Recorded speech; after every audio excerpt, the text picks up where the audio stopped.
right, y'all, let's kick this off. We're a couple minutes behind, which partially my fault, partially not. It's all my fault. Anyway, so a couple things. Number one, just quick show of hands. How many of y'all, is this the first time that you've ever come out to a DSD meetup? Wow, thank you so much for coming out. Hopefully it's not the last time that you hear about half the room. So let me kind of do some quick intros. We have some housekeeping items, and then we'll get on to the talks. And so number one, if you don't know who I am, my name is Danny Thompson. I'm the Director of Technology at This.Labs, but also one of the organizers for the DAO Software Developer Group. We have a couple other organizers in the house tonight. We have Dennis Garcia over here. He's man of all the media. Yeah. Some of y'all got louder for him than me, and I don't know how to feel about that right now. We have Eric Anderson over here. I saw him earlier. Where's he at so I can point him out? I don't see him. Clint. We got Clint Myers over there also. OG admin in this group. This is DAO Software Developers Group. We are a completely volunteer-ran organization. We don't monetize it in any way, shape, or form. We do take sponsors for meetups, and the sponsorship literally covers pizza, and that's it. We don't take a penny from it. And so we have a couple sponsors here tonight, and I'm excited for both of them, to be honest with you. So first sponsor, obviously, it's the building that we're in. They've supported us for over 2 years in a row. Can I please get a big shout out, round of applause, all kinds of love for Yum Brands. Thank you. Yum Brands, through all of our crazy requests, have been with us the entire way. They're very passionate about supporting the local developer community, obviously, but we even host our conference here, and they don't give us any big qualms about it. Obviously, there's a lot that goes into it, so I'm always eternally thankful for Yum Brands. The second sponsor tonight is Vercel. Please, round of applause for Vercel. They're the reason why we got pizza tonight. Fun fact, we do a tech conference for the community called Commit Your Code Conference. Our website has been attacked quite a bit, and Vercel has mitigated 100% of all the attacks that we've gotten so far. So huge shout outs to them. They don't know that I was gonna say that, but to be honest, the stats are showing it, and it's hard to deny what they're doing for us right now. They're keeping our site up, even though a lot of people are attacking it right now, and I'm very appreciative of that. We have a speaker from Vercel tonight. We have Garrett in the house. Garrett's gonna be giving a talk tonight. We have Jamaal in the house. Jamaal's gonna be giving a talk tonight. We have Tatiana in the house. She's gonna be giving a talk tonight as well. I'm excited, and I will be giving a talk tonight. Obviously, tonight is a night of JavaScript. We like to do this theme, a night of, and essentially the idea is, it's like a mini tech conference. You're getting a lot of ideas. You're getting exposed to a lot of topics. It's a lot of good value for your time. That's generally the way that I like to think about it and the way that I like to plan it. And so hopefully if you don't get value for your time, let me know. If you do get value for your time, also let me know. And we'll try to iterate on that and kind of build off of that. So a couple major housekeeping items. Number one, obviously, the Commit Your Code conference. How many of y'all are going to commit your code? Okay, we got to get this to 100% of the hands by the end of the night, okay? So I'm gonna need everybody to open up their phones and buy some tickets. To give you an idea, Commit Your Code, it was a conference that was born out of an idea. And I had spoke at a tech conference, a pretty big one. I won't say the name. They're a great conference. I love them a lot. And someone came to me in one of our meetups and said, it's my dream to go to that conference, but I can't afford to go. That is when I started realizing that it's very expensive for a lot of people to go to conferences. It's not just the ticket price that's expensive, it's the flight, it's the hotel, it's the travel, it's the time off of work.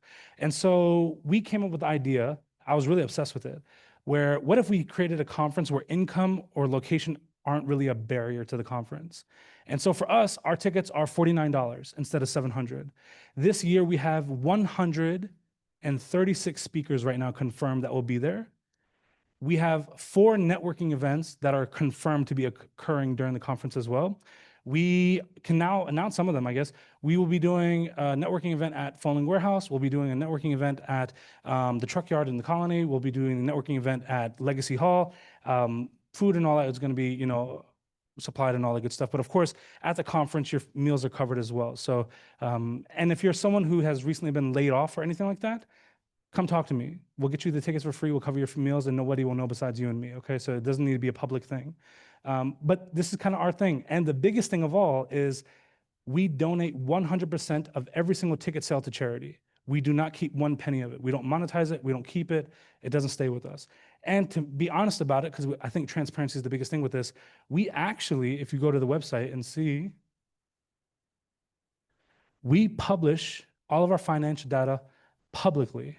So there's no misconception about where the money is going. And we have a full detailed report, but you can also see the financial report here as well. That kind of shows exactly to the penny where every penny went for the conference. Last year, we raised $11,500 in sponsorship, and we donated almost $11,000 to charity. This year, we were able to raise $45,000 in sponsors. So we're going to make sure that you have a much better experience than last year. But thankfully, we heard no problems in regards to the experience last year. This sucks. Okay. But you can see some of the speakers here. We have actually a couple of them in the audience tonight, but we have some pretty big names.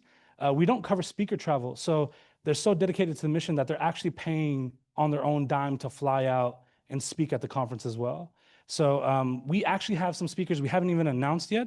We have a leadership track that's going to be happening there, which was, I'll be honest, to my surprise, one of the most requested things from last year. I wasn't expecting that. And so because of that, we brought some C-suite executives and leaders that are going to be giving talks, since so many people are asking for that, on how you can grow your careers, grow internally, add value, things of that nature. So a lot of good networking for everybody involved. You can see all the speakers. You can go to commityourcode.com and be part of it there. And I highly recommend being here. I think it's going to be a pretty significant one.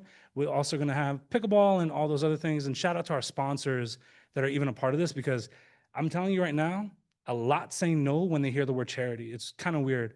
But these are the people that are actually showing up and supporting it. So I think it's a very big deal for me, at least. Next thing. DevOps Days Dallas. It's hard to see everything on that. I'm trying to look at the tiny TV in the back to like, DevOps Days Dallas. It is happening September 17th and 18th? 17th and 18th. If you are interested, Travis is over here. It's his conference. He puts it on every year. I don't ever believe that we compete with anybody. We love to support all organizations. So DevOps Days Dallas, put it on your calendar, put it on your radar. Fun fact, it's a week before Commit Your Code, so knock out both in one trip, and then there you go, right? The other thing, I don't know if anybody does Salesforce. I don't, but I'm going to be there tomorrow. It's the We Dreaming Conference. It's tomorrow. It's $99 to go there. And some of the speakers are pretty incredibly top notch, but some of the executives that are going to be there are next level. So I think it might be worth everybody's time to kind of check that out. Paul McCullum's the one putting it on, phenomenal human being, really gives back to the community in whatever way, but he's very big on Salesforce. He even has a book. So if that's something that you're interested in, check it out. Now, I will give one shout out to my company. We have this going on right now. I don't know if anybody's really interested in this. We're super, super deep in AI, and we have a workshop that we're doing. And it's definitely geared more towards enterprise developers. Like if you work at a company, it's not really for like a beginner in tech or something like that. It's definitely more advanced. It's significantly more advanced. The reason why we even have this is a lot of clients of ours have kind of brought us in to educate their developers on this. And then we realized we were doing it so much, we might as well offer it to the public at this point. Tickets, I believe, are $7.99? Yeah, $7.99. But if you want to go and that's a little too steep for your company, give me a call or send me a DM. I can get some kind of coupon like 30% off or something like that if I ask my boss. And she's pretty caring, and she's even going to be here for the Commit Your Code conference. So shout out there. And I'm doing an AI lunch and learn next week. Free. It's going to be live streamed on YouTube and all the good stuff.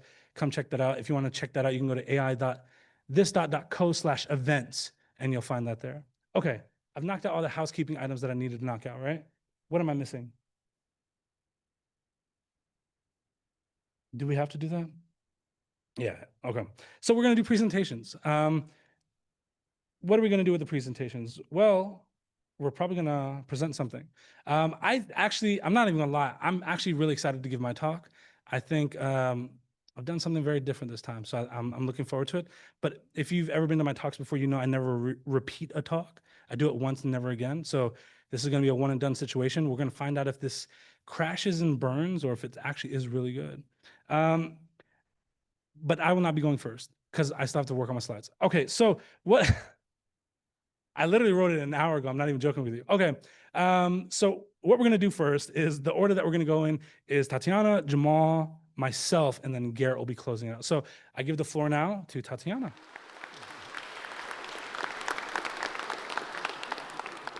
Yeah, I was supposed to be Can you hear me well? No? Okay, great. Yeah, so I was supposed to be presenting AI design or agentic design. So yeah, so let's talk about this. Basically, what we're seeing today in the marketplace, and by the way, I'm from San Francisco. Moved here recently about 6 months ago. So yeah, thank you. So what we're seeing in the software and where the software is going from 2.0 to 3.0, we used to have buttons, apps, and GUIs. And now we're going to agentic systems. And you guys probably seeing it and feeling it on LinkedIn and everywhere. Everybody's talking about agents, right? But what does that actually mean? What's it like? So how many of you guys are on Cursor or developing on Cursor? All right, 50%. How many of you guys have seen or tried Lovable? Ah, wow, okay. All right, so this talk is, I guess, going to be for you. So if you wanted to imagine what's like the differences between the software 2.0 and 3.0, if you're familiar with them, coffee machine and you're going and there's a bunch of buttons and a lot of things and you have to figure out how to make it work, right? So this is the 2.0. We're shipping the software to the client and the client has to figure out what to do with your software and you have to teach them on the workflows. And then the 3.0 software is where you just come into the barista, come into the coffee shop, order your coffee, and it's there for you. And you don't have to think about what filter you have to use for this machine. So this is where we're going. We're going in the world where we can just talk to the software and it does it for us. The other, I guess, analogy is like you're giving the sort of like the toolbox to the client and you ship the toolbox and then they have to figure out how to use your toolbox. So like our biggest difference is like in the old UX, you have buttons and this remote control, and you have to figure out how to use this remote control. And the new in the new design or a new agentic UI UX, you will have basically an assistant that you talk to. So what I'm going to quickly do is these are the principles. There are 6 principles of agentic design and how you design agents. And and I'm going to give you an example. By the way, how many of you guys have seen and worked with ChatGPT agent? Like, all right, that's good. So now it's going to be pretty clear to you. What are the concepts of agentic design? So I've actually taken an example of something that a lot of you guys are familiar with, and we're just going to go through it. First thing is it's goal based. So you tell it, hey, what is the best Plano restaurant? I guess here I was working with seafood restaurant, and go book me a table for 4 people on a Friday, prime spot. And it actually goes and does it and reserves me a table, believe it or not. So this is agentic. I don't have to specify. I don't have to go myself and use a bunch of tools like OpenTable. It's conversational, so I can actually talk to it. I can make adjustments. And so in this case, I can ask, hey, can you make an invite? Can you invite my husband? Or can you make a change and make it Italian and not seafood? So and you can see on the screenshot that it actually kind of goes through the steps and it's a browser, it's an agentic browser, and it goes and clicks the buttons and does it for me. So that's what agentic feels like. I don't do anything, it just does it for me. So the other concept of agentic design is context aware. I don't know how many of you know ChatGPT, you have to connect the data, so it knows a lot about you. So like think about them as concepts that you have to make sure of that your application has in order for it to be to work properly as agentic. In terms of agentic design. So it has to have memory. It has to have preferences. Where you can specify the voice, and it has access to your past chats. So that's also it's like persistence. So it has to have an element of transparent autonomy, where in this case, I was once it presented me with a choice, all right, so this is the restaurant I found for you. Can you go and book it? Or can you actually check if that's what you want? So I went and I checked. And so there's a button, as you can see on the user interface, that says take over. So it sort of goes through the steps. It walks you through the steps. So there's control. And this is how, by the way, we design human in the loop. For all the big products, if you're working on the enterprise or if you're actually shipping these workflows to production, you have to have the like sort of like the human in the loop. Everybody wants to have all the like the big software companies, they want to have make sure that there's a human in the loop. So this is how you design it. I just wanted to give you guys some like an example of what it's like. It also should have feedback and explainability. And by feedback, I mean I can go back and like the first question I had was, well, why is it not Seabreeze? Why did you not pick Seabreeze? That's the best restaurant. Well, apparently Seabreeze was not available on OpenTable. So, and I was able to go and take a look and kind of review that. So, and the last thing is it should be empowering non-experts, which means if I am in this case, I was trying to create a presentation, literally, I just typed in, hey, give me the presentation on this. And this was GTM on GTM and unit economics. And it was able to create it for me for Series C. So it went, did the research, and then created a fully blown presentation, which I was blown away by, on unit economics of a Series B startup. So the next example I wanted to show, Lovable, which is probably more relevant to you guys as like a JavaScript or front-end development tool. This was not actually me. This was my 7-year-old who was messing with it. So this is like an interesting part. He actually asked me, hey, Mom, can you help me create an app? And I'm like, all right, fine, let's go create an app. And I happened to see Lovable on LinkedIn. So we went, sat down, and we just asked it, hey, can you build us this app? And the app was just simple number guessing game, like just to start off. And it created a full app. And then we asked, so this is goal-based, right? So this is what we mean by goal-based. You ask it to do something and it fully creates it for you. The final result is I can actually play with it. I can do something with it. It's conversational. Then we went and we adjusted, as you can see on the left side here, we've adjusted it. We've said, okay, so add this, remove this. And it's further refined it. And so that's what we mean by conversational apps or conversational products. The next one is context aware. So this is another example where the Lovable pulls your data and it lets you connect to Superbase, which I don't know if how many of you guys know. It's like a easy to use database. It has vector storage in it too. And so it also connects to your GitHub. So this is where your context coming from, your files, your database, your data basically. And here it's the knowledge base. So that's like the what the context aware application would be like. Then transparent autonomy. Every time I actually realized, oh, so it doesn't connect to it doesn't save my session. Okay, so if it doesn't save my session, what do we do? Well, we need to make sure that it saves it in a database. Well, how do I connect to the database? So the application actually helped and walked you through to connect your app to the database, and it gave me the buttons, where to press, and what to do. So this was pretty amazing and pretty simple in terms of like the UI UX for an agentic application. And then another thing it did was once we realized that the database wasn't ready, it actually gave me a SQL script to run and asked me, hey, can you review this? So this is feedback and explainability, meaning we actually can explain what's going on there. And then here and on the right side here, you see that I've asked, hey, by the way, what if I go to production, we're going to publish it? Is my data going to be replaced? It was able to explain to me, certain things about how the data works. And so this is like the different, this is how this is how your app should be able to explain things to the user. Okay. So, and then last one is empowering non-expert. Obviously, we built this app. It had full leaderboard. It was very UX friendly, meaning I didn't have to go sit there and push buttons. Usually me product, I like QA apps and I make sure that it's user friendly and user knows what's going on. It was fully user friendly out of the box. I was just shocked. So if you want to try out, I highly recommend. And the last one, I don't know how much time do I have? Do I have like another 2-3 minutes? I'm going to go through Cursor since 50% of you guys actually know. So I'm going to like take the same exact concepts in two of these apps, and I'm going to show the same thing on Cursor example. So goal-based. This is actually an app it's called MenuGen. It was created by Andrei Karpathy. Pretty cool idea, but his example was, hey, just I'm going to give you a prompt and just create an app. And it was able to do that without, any kind of interruptions.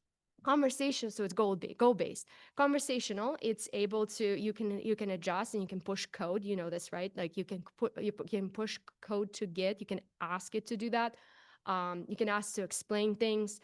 Context aware, it pulls your files from your file system and understands your code. You can also give it, I guess, project context, current tasks, and architecture and all that. You can also do it on a file case by case or file by file basis, right? So that's context aware. Feedback and explainability. So this is an interesting part.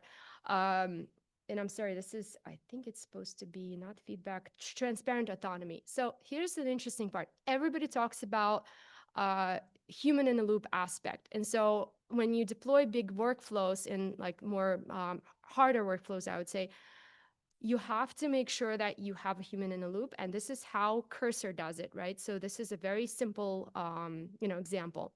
And then this is auto run mode. You guys heard it probably, right? Like YOLO mode. And then you can do it also in session in what you're working in the file that you're working in. And then further, like the actual feedback here, once the files are modified, there is some sort of a diff between the files. And you can see that many companies are actually doing it, especially those in legal. There's like some sort of a diff that compares the what was there before to what's there now, and that's an important paradigm that we have to do this, because otherwise you can't just ship an agent that just does things for you in production and then things break. So this is the way to do it. And so if you can figure out, if you can just deconstruct this concept, like the previous one, the autonomy slider, it's like sort of a slider. How much autonomy should your agent have? If you can figure it out in your application, this is where you should, probably spend a lot of time thinking how to design this. Cursor specifically, that's their design. Lovable has their own design. Every company has their own design, but that's like the concepts, the design principles. And lastly, this was very interesting. In this case, the feedback was on the reasoning part. So this is where agent kind of asks me, like, hey, what do you think of this architecture after we reviewed it together, which, I thought was pretty cool. And then again, empowering non-experts, like simple little, I'm not technical, you go do it. I give you full autonomy. Go make it happen. And it does, actually, like a simple things. So back to principles. These are the 6 principles. Connect with me if you want to learn more. This is obviously just basics, but there's definitely more. And anyways, the future is agentic AI and also kind of building for human agency. Yep. And if you have any questions, I'll take some questions. Otherwise, connect with me on LinkedIn. And if you're building, especially agentic AI, let me know. Thank you.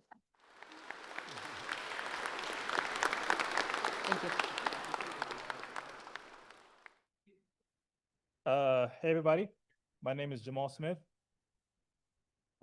Today I want to walk you guys through one of the most important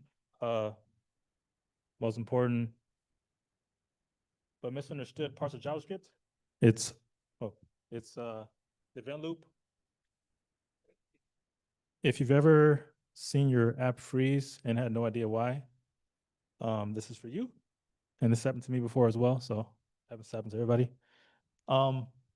So what inspired me to do this talk was basically it's a concept that I didn't really, dig too deep into, so I didn't really know about it. So I wanted to learn more about it. And I'm a big fan of JavaScript. I've been doing JavaScript for like 5 to 7 years, something like that. So I'm just yeah. So, and has anyone ever had their UI freeze and just stare at the screen and been like, what just happened? Like, why is my UI freeze? Anybody? Oh, so most people, nice. So this talk is for us. Now, click on it. So, let's start with the moment every developer has had. You click a button, nothing happens. No errors, no crash, just silence. It's like the browser ghosted you, right? And what's happening? It's the event loop, right? It's the event loop or the lack of it. So it's like something is something is wrong with the event loop in this case. So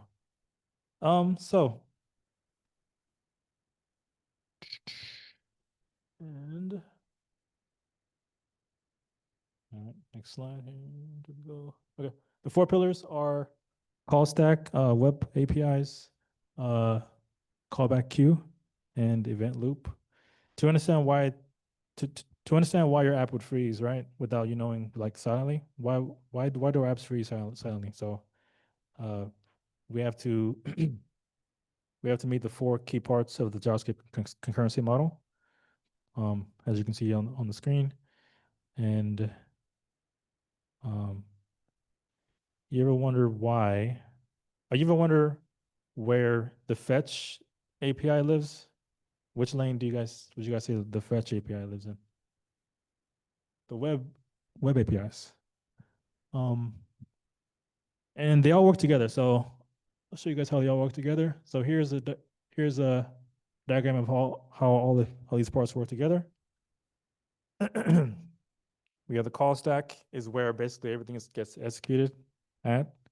And as everything's getting executed in the call stack, this it starts obviously from, it's a stack, as you guys who know your DSA, it starts from the, it's like a stack, right? So it gets rid of these. And then once this is empty, the callback queue, these events here move to the callback queue, or move to the call stack, and it continues like that. And then if anything in the call stack needs web API, then it uses the web APIs. Okay, next one. So here's a code example here. If you run this in your, if you put this in VS Code or you put this in the terminal, not terminal, the console, right? You'll have you get A, then C, then B. Why do you get A, then C, then B? Because A and C go to the call stack. In the second line, we have a set timeout, which puts the B, console log B, into the callback queue. So since that's in a callback queue, that has to wait until console log A and console log A and console log C are out of the call stack. Then B can run. So that's why you get A, A, C, then B.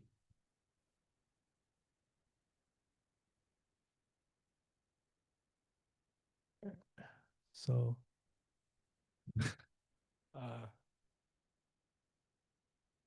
so here's a visual. Imagine set timeout is at the door, waiting politely.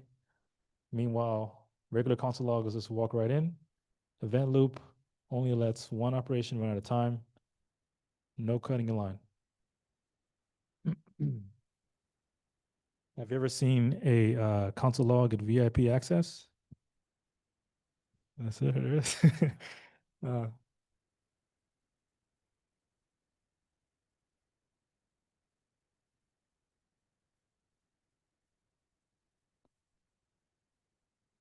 so this is a trade-off of a single-threaded language. If the call stack is busy, then the UI is frozen. You can't click scroll. You can't animate. No user. The user interactions won't work, right? Because all the user interactions are what go through the callback queue, because every user interaction is going to have some kind of callback that it calls. So if your user can be just clicking, nothing will be happening if the call stack is too full. So just have to be just something to be aware of here. And let's see. Like if you in Chrome, if you get this page is unresponsive warning, or if it says this page is unresponsive on your Chrome, this might be why. So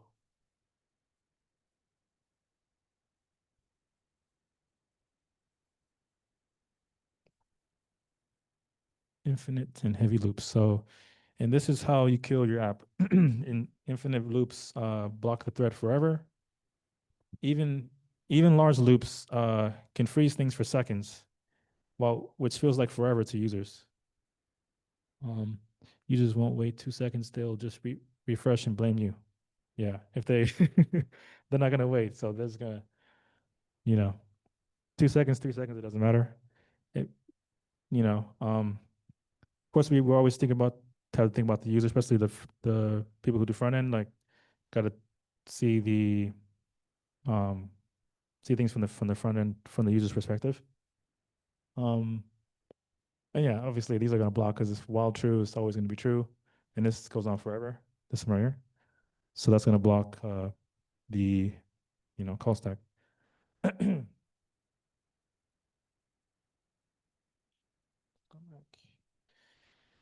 The fix is simple. Yield. So break tasks into chunks.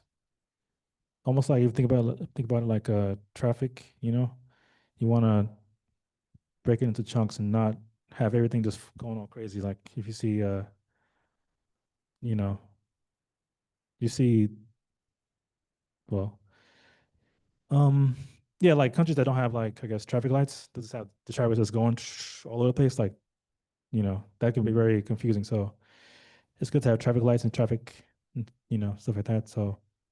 Uh, so you can offload work to web workers. You can use to fix it. You can use set timeout and just have 0 milliseconds. To let to let the loop breathe, to let you know the event loop breathe. Just have or have a lower time on the set timeouts and stuff in your code. The goal isn't speed; it's more breathing room, right? So you want to just make it like make the app flow over nicely, right? Um,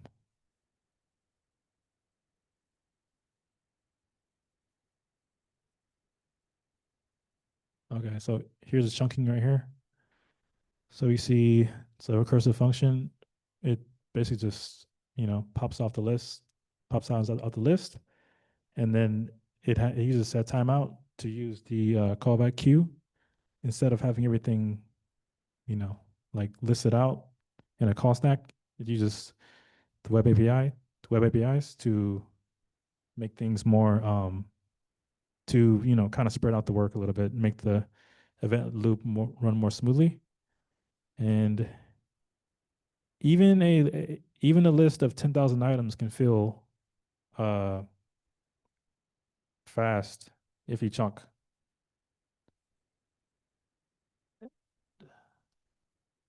So respect the loop. The loop is invisible until it's not. When it breaks, it's a mess. But when you treat it right, the app feels smooth and alive, right? Um, so all right. So cheers to never blocking the main thread.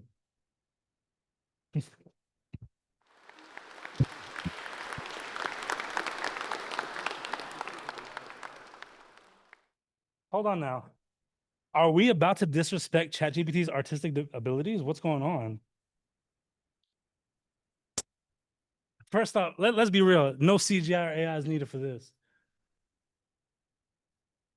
Oh, wait, I got to do it. Yeah.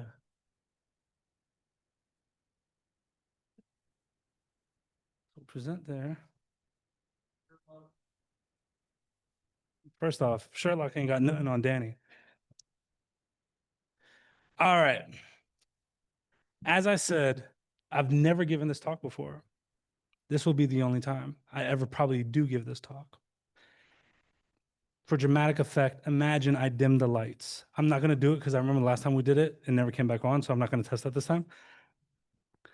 Good evening and good morning to everybody, fellow developers. Only some people will get that one.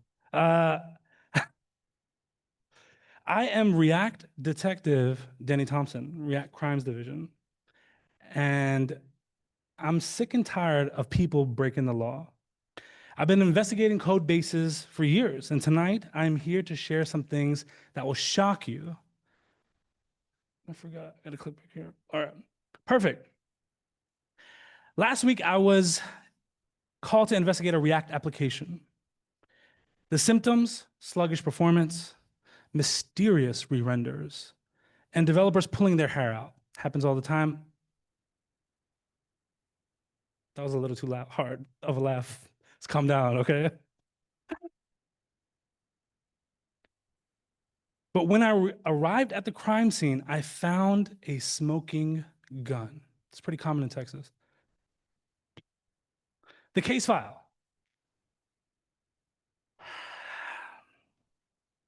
"47 use effects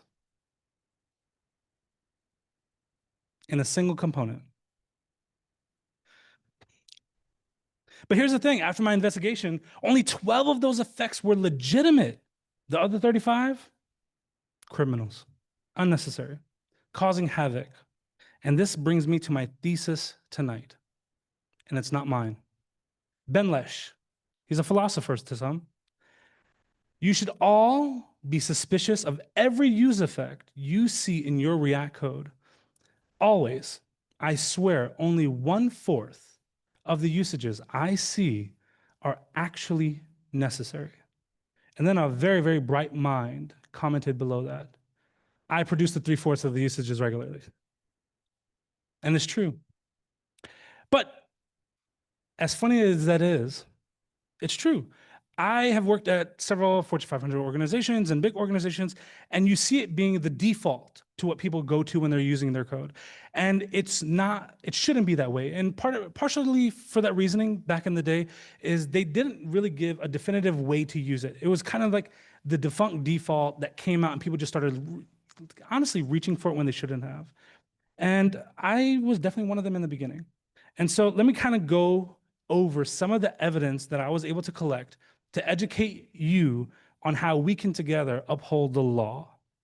So our forensics team, me, has analyzed production code bases across the industry. The data is shocking. We found that 60 to 80% of use effects are unnecessary. We found that each necessary effect forces at least one extra re-render. So when a use effect is there, it's re-rendering the page an extra time every single time it runs. In complex applications with effects chaining, we've documented cascades of like 3 to 4 connected use effects causing each re-render. But here's the kicker. Teams that have cleaned up their effects report on average 40% less code, 30% fewer bugs, and significantly happier developers. I made that last one up.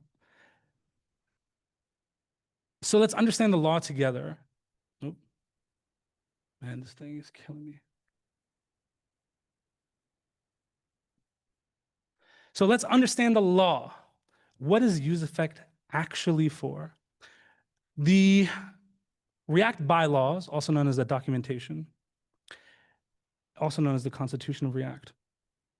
Use effect has a permit for exactly one thing: synchronizing with external systems.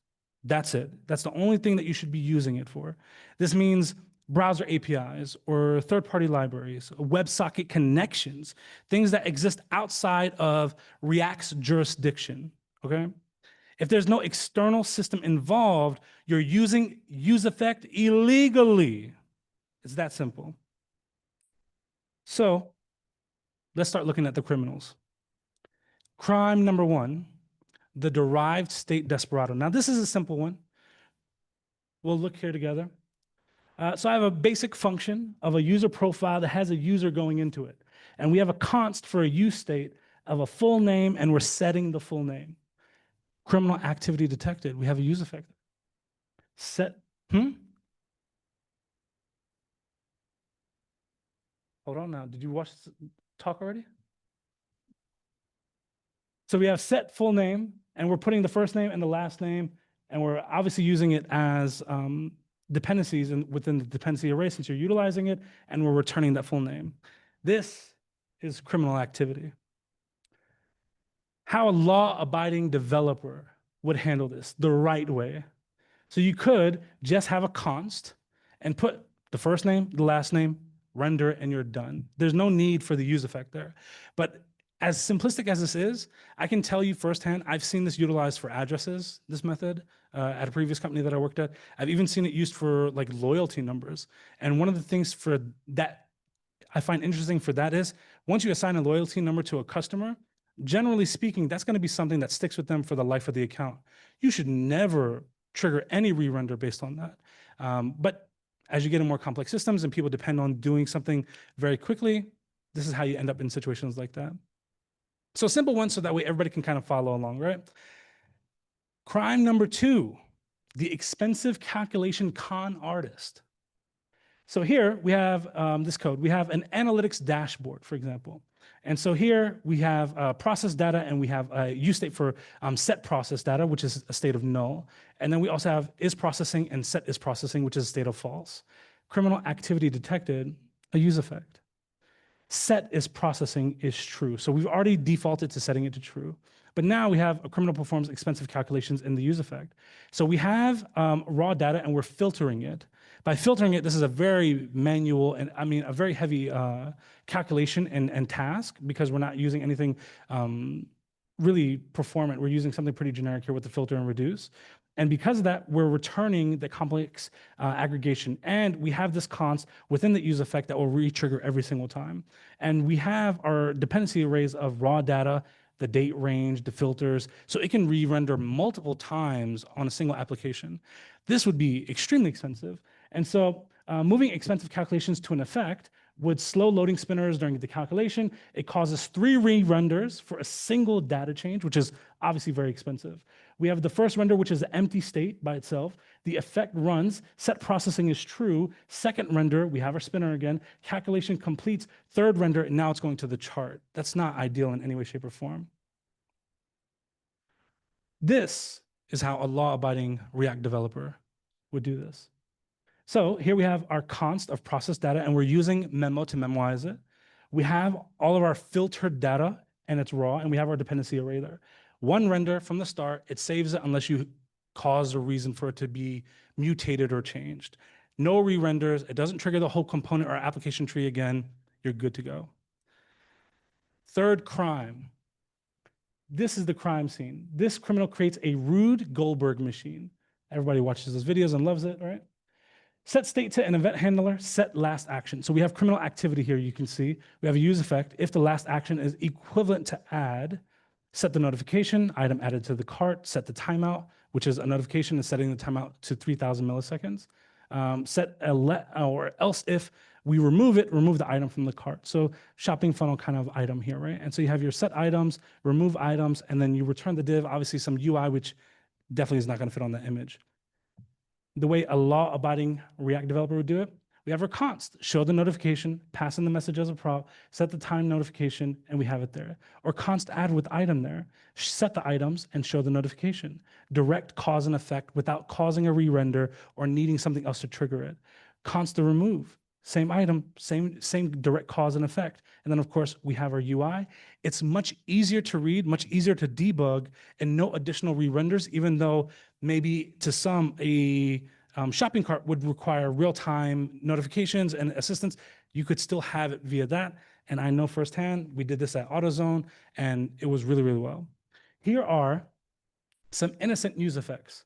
So here we have a document title. So we have the title that's coming in, and we're returning the default title, and we're triggering it on title being changed. It'll never change again.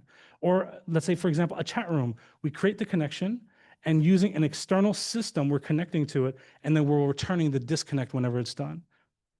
Perfect. Or here's a legal integration with a third-party library. We have a reference that we're using a useRef. We have our use effect. We're mapping over it, and we're mapping with the map ref right there, and then we're setting it and returning to destroy. It's an external system. That's when we would utilize it. So those are some law-abiding ways that you would end up utilizing this going forward. So here are some of my closing arguments. Let me find my notes for that one, because we skipped 2 extra things for time.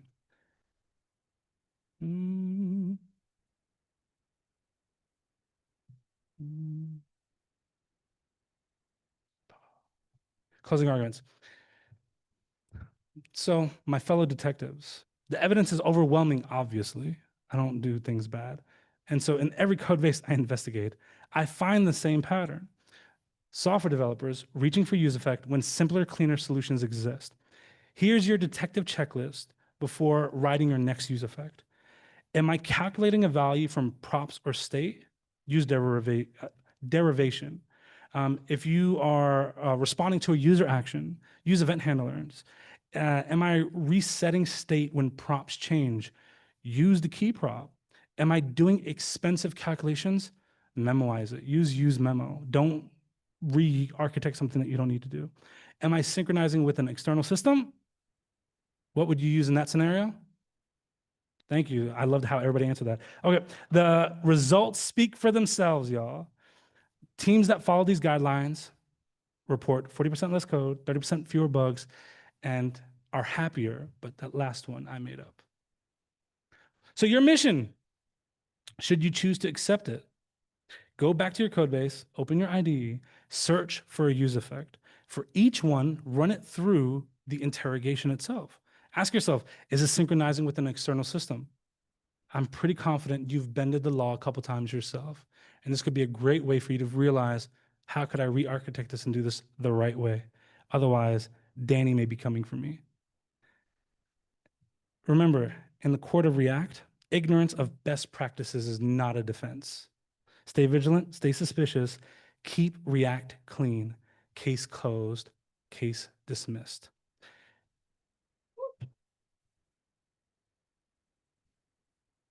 Thank you, thank you, thank you. Oh, wait, there was one more thing. Two more things, actually. Whoops. Real fast, I'll just show this last one. If you like learning interesting stuff like that, whoop, and you haven't already, not shameless at all. Not shameless at all. Check out the Programming Podcast. We are currently ranked 41 in the world for tech. So we're rising up the ranks. I'm pretty happy. We were 43, now we're 41. And the last 30 days, I believe we had 230,000 views, which is pretty incredible on Spotify. So Spotify is our largest platform right now. But we're on YouTube, we're on eHarmony, whatever. Check that out for sure. But if you are here, and especially if you're in Dallas, go to dallassoftwaredevelopers.org. We have a very active Discord. We'd love to have you in there, part of the conversations. Version 2 of this website's about to come out probably in the next week or so. But the last thing I really wanted to highlight, we have a cohort going on right now. The cohort, we have some people in the room that are part of that cohort in particular. If this thing will scroll, dang, okay. Our cohort, we've had some amazing people do some amazing things. We've had some great stories come out of it. Our cohort is completely free. We don't monetize it in any way, shape, or form. I believe our last cohort that we did, to give you an idea, the cohort, we put software developers on a team, generally in the junior range, and they build a project being guided by a professional software developer in the industry over the course of 6 weeks.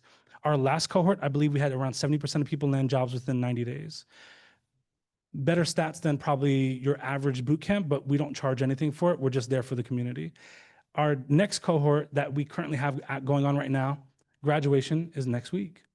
And we have a brand new bunch of people that are going out. So if you're interested in checking out what they're doing, we'll be live streaming the whole project demos next week.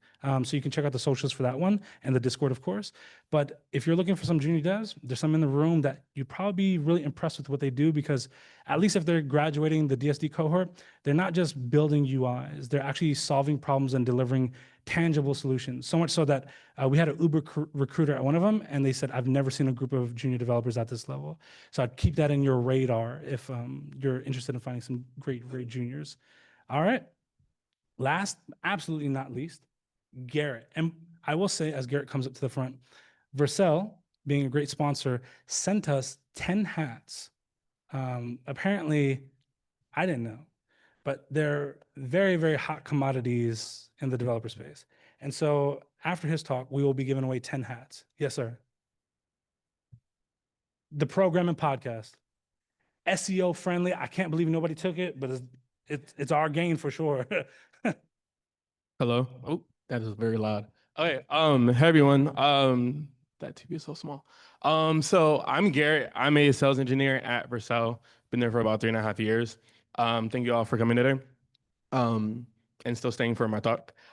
So today I'm going to be talking to you guys about how you can go from vibe to viable coding with V0. By show of hands, has anyone heard of V0? Okay. Have you guys heard of Vercel? Oh, yes. Came to the right spot. So what actually is vibe coding? Vibe coding is that period of chaotic YOLOing, right? We've all seen it where you'll have late night commits, half-baked PRs, just things just going however you feel is right, not necessarily following the standard SDLC. And why do we do that? Because it feels good. It feels right. It's fast. For some of us that are just back-end devs, we get really good designs from it, right? And for some people that are really good at designs, we get back-end work. So that really does help us. But all of those pros can come with some negative side effects. The whole process is fragile, and it can lead to some unexpected circumstances. What could that look like? Not sure if you guys have seen this instance. I'm gonna sort of show off a couple of instances here. But when you are just vibe coding, you are just checking the output of what the AI responds to you with, and you don't really check the proper things that you would, like you would in the SDLC, like whether it's certain access controls, which actually are returning from a response. And so in this case, someone was building a tool, like their next $1 billion SaaS, like all of us are, or at least I am. And they created a simple wait list. It works, vibe look good, you press enter, I look in the DB and everything's all good. But any person who is a tinker, like myself, always wants to see how things work. And so someone just went into this tool and looked at the network tab and saw that HIPAA was violated. These are production email signups with PII being leaked to the client. I feel like, does anyone by a show of hands think that this is okay? At all, right? Wait, I see one. No, I'm playing. This is not good whatsoever. And when you sort of don't take safeguards into your own hands and you just vibe away, you will vibe your PII away as well. And this can definitely have a snowball effect for all of these users that were affected here. And so, yeah, this is just a really bad use case here. So what happens after you fix this? You said, sorry, you gave everyone a $5 Starbucks gift card, and then you actually launch, right? Let's say that your launch goes viral, Keithley effect, everything goes good. I'm sure that we've heard of the T-app by now. Has anyone not heard of the T-app fiasco? I think I saw you. No, because you were on it, or no? If you saw Danny, don't tell nobody. So what happened with the T-app fiasco? It was essentially, it wasn't confirmed that this was vibe coded, but there are definitely some strong signals that sort of shows that this could have been a case of vibe coding. They were shipping fast. They were just trying to get things out there because it really climbed the charts to #1 on the App Store very quickly. And what ended up happening was they actually had a public fire, or a Firebase storage bucket that was public. The endpoints were leaked. There were 72 photos. No, sorry, there was over 72,000 photos, including government IDs to verify that you were a woman. All of those got leaked, and then it got on the interwebs. Everyone can see it. People actually made an interactive map of each one of these. Is this HIPAA compliant? No. Even if you're not trying to build a HIPAA application, this is PII that is being exposed to people and potentially bad actors, right? And they didn't have any access controls. And you could think that if you're in Cursor, Windsurf, or just using Claude Code, you're just focused on the code within your projects, not the tools or controls within your third-party services. I've used Firebase a lot before, and I've never not looked at the security read and write access controls. I've also never tried to vibe code it with Firebase. Maybe that's the reason for it. Yeah, this was definitely a terrible incident, another use case. I'm gonna go through one more example of when things go wrong. Has anyone heard of the Replit situation happened? This is very recently. Okay, those of you guys that are on tech Twitter, you guys have probably seen this.